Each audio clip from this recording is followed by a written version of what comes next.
You look like a little steamboat. It's 6 in the morning, and we're leaving Morocco to go get the wood for the siding of our workshop. Wish me luck. We've got about 6 hours of travel ahead of us, so let's get going.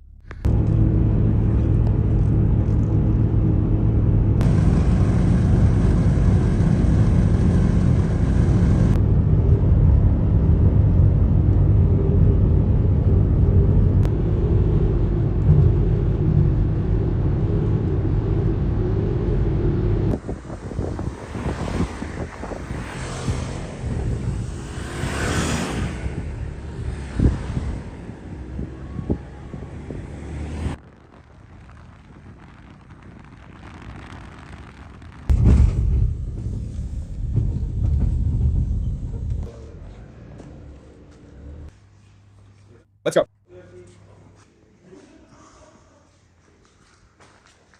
What a beautiful color it has. How light it is.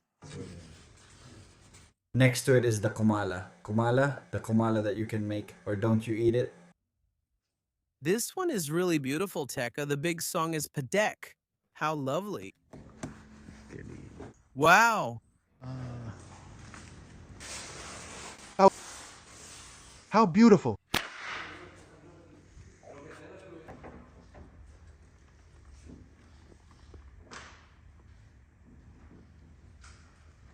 I want to give a special greeting to Claudio Vega, who is a neighbor here in San Pedro de la Paz, and who kindly offered me his house.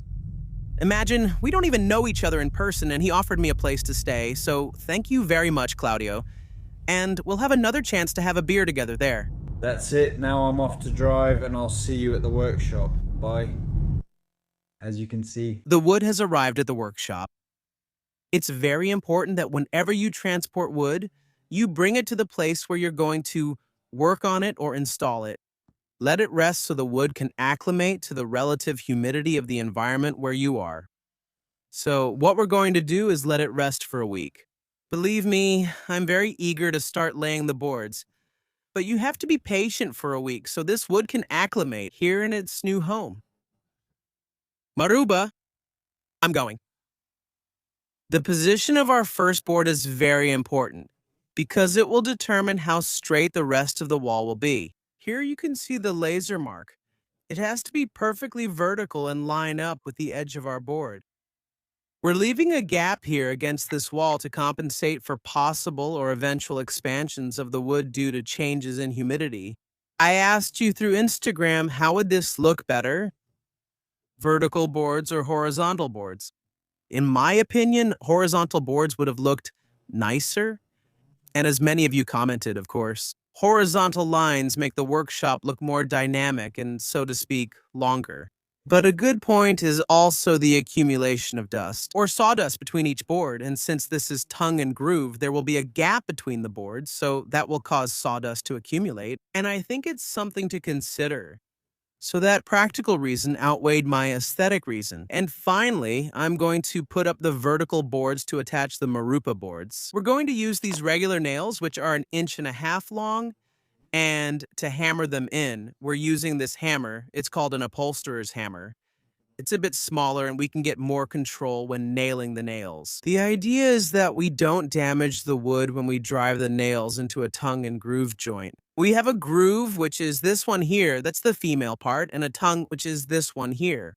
The idea is that we place the nails on this side diagonally that way, so that when we put the next board, that board covers or hides them. You have to make sure that the head of the nail is flush or a little bit sunk in so that the head doesn't get in the way.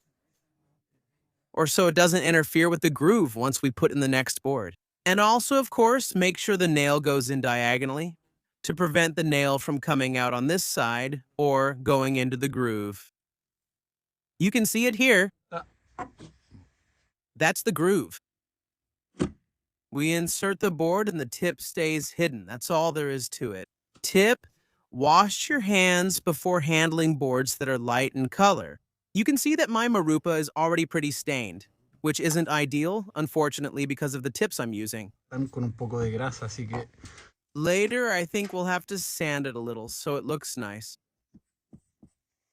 Once you join the boards, then you put the next nail here. If you don't care about the aesthetics, or if you're going to cover the nails with some putty later, if you're going to paint the walls, you can perfectly put the nails here. I'd like to share some tricks and tips I learned while installing this, as it's my first time installing this type of tongue and groove paneling. Try to skip at least 2 boards before the joints line up. Another tip is to cut the pieces in groups to save time. If you notice, I have different preset measurements, already cut in advance. I did it with the miter saw, it's much faster. Also, if you notice, some nail heads are visible because I didn't calculate well where the nails should be placed when I started doing this tongue and groove. So I'm warning you so you don't make the same mistake. The nail should be a little closer to the edge so it doesn't show. Afterwards, we improved. In any case, I'm going to cover this with putty. It looks a lot more noticeable on camera than it does to the naked eye. Definitely use this tool, which is called a punch, to drive in the tongue and groove head. It's much easier than trying to hit it with the upholsterer's hammer. And finally, here's a tip that works for all kinds of carpentry jobs. Always keep in your left pocket whatever you want to use with your right hand. In this case, I have my punch and my nails in my left pocket. That way, I can have the hammer in my right hand and take out the nails with my left hand. It might seem silly, but believe me, after several nails, you'll save a lot of time.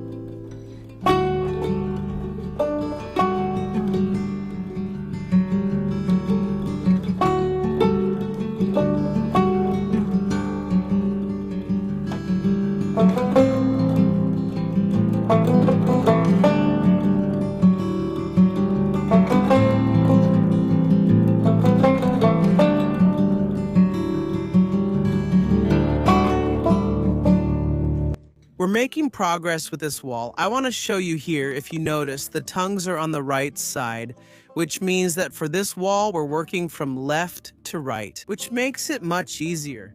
If you're right-handed, since the nails are hammered in this direction with your right hand, if you move to the left, like I did on the first wall, honestly, it's a bit uncomfortable to hit the nail with your hand crossed over.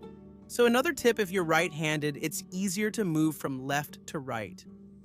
Of course, this wall turned out much better than the first section of the wall we did over there, since there were several nails left visible. Everything gets better with practice.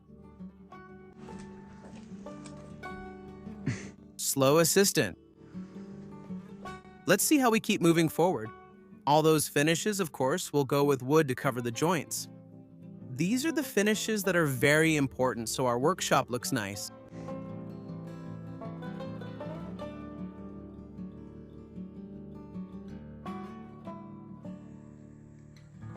Finally, we finished putting up the siding, the marupa that Pacific Forest gave us. Again, we thank them for their support. What I like is that the tongue and groove turned out really bright, of course. So it looks really nice here.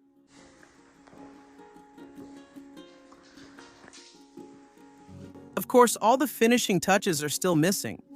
After the finishing touches, honestly, the spaces take on a different shape. A different appearance, they improve a lot. All those joints, the cornices, baseboards, all the corners will have a nice wood. I think I'm going to use oak so it contrasts. Now the next step is to install outlets, wiring, and conduits for the outlets. We're going to install 7 outlets, and we'll see that in the next video, starting tomorrow. The day after tomorrow, Monday, I'm going to get to work, so this is ready as soon as possible, and you can join us in the process. From here in the new workshop, I send you a hug. Take care, and I'll see you soon in the next video. Bye-bye.